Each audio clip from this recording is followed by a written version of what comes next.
Hello friends, मैं हूं जीवांश भाई और आज की वीडियो में हम लोग देखेंगे रेशनल नंबर पार्ट 2 के बारे में। पिछली वीडियो हम लोग देखा था रेशनल नंबर पार्ट 1, जिसमें कि हम लोगों ने रेशनल नंबर की डिफिनेशन देखा था और रेशनल नंबर को कैसे साइंटिफिकली फॉर्म में लिखा जाता है ये देखा था। तो आज की वीडियो हम लोग देखेंगे रेशनल नंबर पार्ट 2 के बारे में। देखते हैं। पहला हम लोगों का टॉपिक है रेशनल नंबर और नंबर लाइन। नंबर लाइन पे रेशनल नंबर को कैसे रिप्रेजेंट करते हैं ये देखते हैं हम लोग। जैसे नंबर लाइन क्या होता है, एक नंबर लाइन होता है जिसमें कि हम लोग टोटल नंबर लिख देते हैं।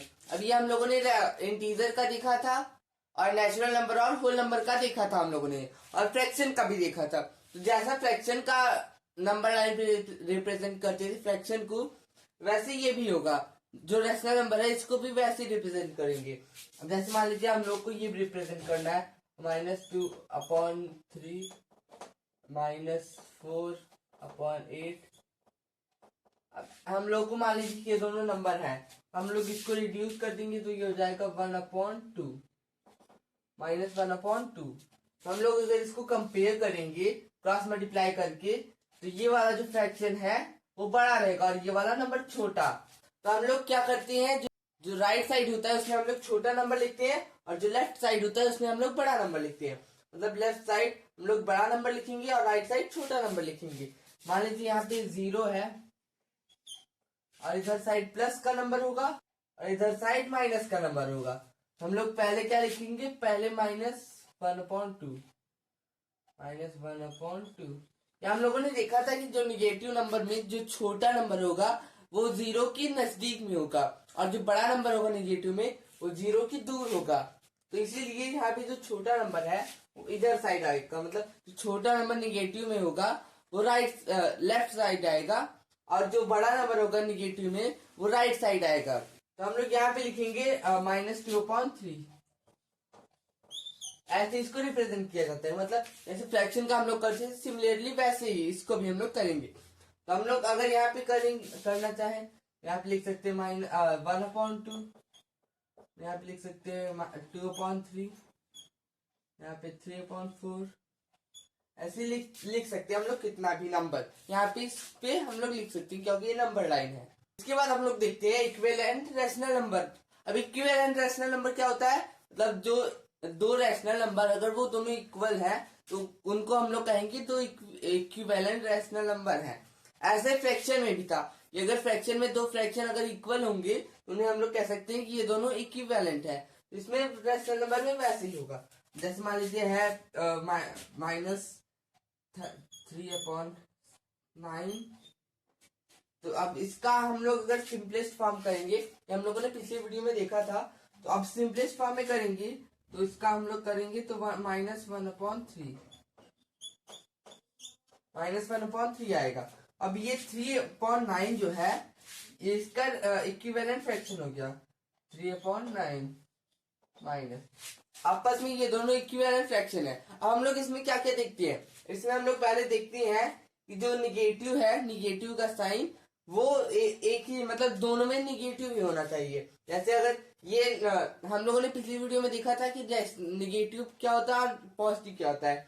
तो ये दोनों क्या है, निगेटिव है। तो हम लोग ये निगेटिव है और ये भी निगेटिव। ये कंपलसरी है कि जो अगर निगेटिव का हम लोग इक्विवेलेंट कर रहे हैं तो वो भी निगेटिव ही होना चाहिए, और अगर पॉजिटिव का हम लोग कर रहे हैं तो वो भी पॉजिटिव ही होना चाहिए। मान लीजिए इसके बाद हम लोग अगर एक और नंबर का इक्विवेलेंट फ्रैक्शन निकालेंगे तो वो कैसे निकालेंगे। तो जैसे मान लीजिए अगर हम लोग लिख रहे हैं यहाँ पे 5.6 का अगर हम लोग निकालेंगे तो ये तो फ्रैक्शन हो गया। हम लोगों ने फ्रैक्शन का देखा है तो यहाँ पे माइनस या प्लस लगा दे रहे हैं। यहाँ पे अगर माइनस का साइन यहाँ पे लगा दे रहे हैं तो ये साइंटिफिक नहीं हुआ।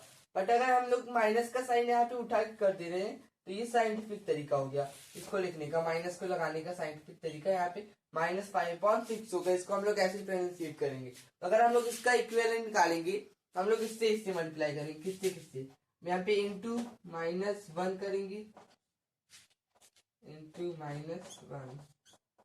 हम लोग अगर इंटू -1 कर देंगे तो ये साइन जो है वो यहाँ पे चलाएगा, यहाँ से हटके। तो ये भी इसका इक्विवेलेंट हो गया। अब यहाँ पे हम लोग यहाँ पे 2 से मल्टीप्लाई कर देंगे तब भी वो इक्वल होगा।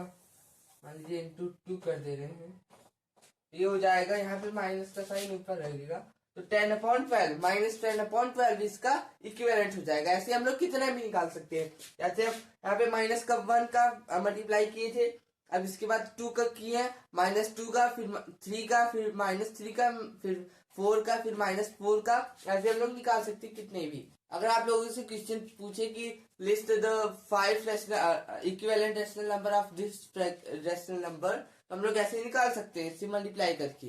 तो अब हम लोग देखते हैं कि एब्सोल्यूट वैल्यू क्या होता है। अब एब्सोल्यूट वैल्यू हम लोगों ने इंटीजर में देखा था कि अगर हम लोग यहाँ पे देखेंगे absolute value of rational number, तो हम लोगों ने एब्सोल्यूट वैल्यू देखा था इंटीजर में कि अगर कोई भी किसी भी नंबर इंटीजर का अगर आप एब्सोल्यूट वैल्यू पूछे तो उसका एड प्लस हो जाता है। जैसे मान लीजिए अगर हम लोग पहले इंटीजर का एक बार रिवाइज कर लेते हैं। जैसे मान लीजिए -1 का पूछेगा तो ये हो जाएगा 1, -2 का पूछेगा तो ये हो जाएगा 2। इसका ये हो गया। अब एब्सोल्यूट वैल्यू में साइन क्या होता है, ये होता है। तब दो स्ट्रेट लाइन हम लोग यहाँ पे -2 करेंगे, इसकी वैल्यू आ गई 2, ये हो गया एब्सोल्यूट वैल्यू। अब हम लोग फ्रैक्शन रैशनल नंबर का देखते हैं कि रैशनल नंबर का कैसे करते हैं।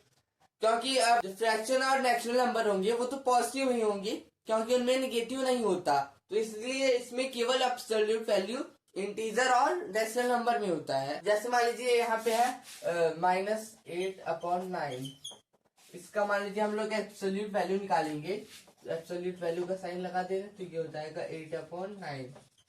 इसमें ये रूल हो गया कि अगर एब्सोल्यूट वैल्यू दिया है, मतलब 2 लाइन खींचा है, तो उसका वही प्लस वाला हो जाएगा।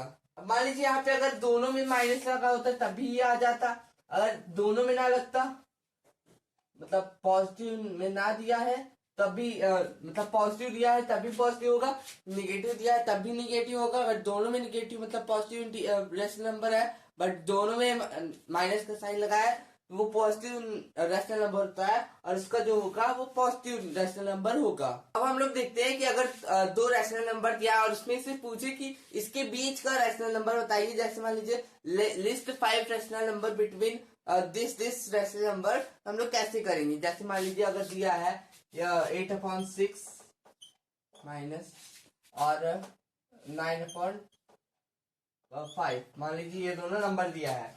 अब हम लोग क्या करेंगे, इसमें केवल पहले हम लोग इसका निकाल के एलसीएम निकालेंगे। एलसीएम तो 5 और 6 का एलसीएम क्या आएगा, 30 आएगा। 30 इसका एलसीएम आ गया। तो अब हम लोग क्या करेंगे, 30 से मतलब अब हम लोग को ये जो डिनोमिनेटर है इसको 30 बनाना है। 30 कैसे बनेगा, इसमें हम लोग मल्टीप्लाई करेंगे, तो इसमें 5 का मल्टीप्लाई करेंगे 5/5 और इसमें 6/6 का करेंगे।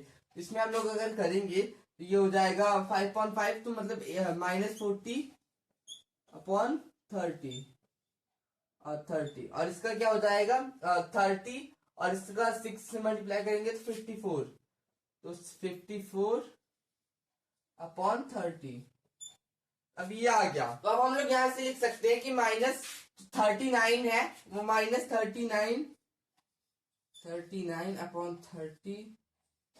-38/30 -37/30। अगर मान लीजिए अब यहाँ पे हम लोग कितना भी निकाल सकते हैं। जैसे अगर यहाँ पे 100 तक दिया होता तभी हम लोग निकाल सकते थे, और अगर तब भी कम पड़े हम लोग यहाँ पे जैसे अब जितना और चाहिए, मतलब जितना जैसे इसमें अगर 2 कम पड़ता तो हम लोग 3 से मल्टीप्लाई कर देते यहाँ पे।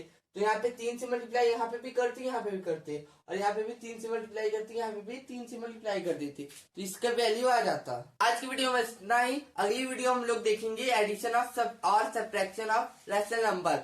अगर आप लोगों को कोई भी डाउट हो तो आप लोग कमेंट सेक्शन में पूछ सकते हैं, या तो आप लोग फिर से वीडियो को रिवाइंड करके भी दे सकते हैं। हो सकता है आपको आपका कंफ्यूजन क्लियर हो जाए। अगर आप लोग को ये वीडियो अच्छी लगी हो तो please like share and subscribe करें। Thank you.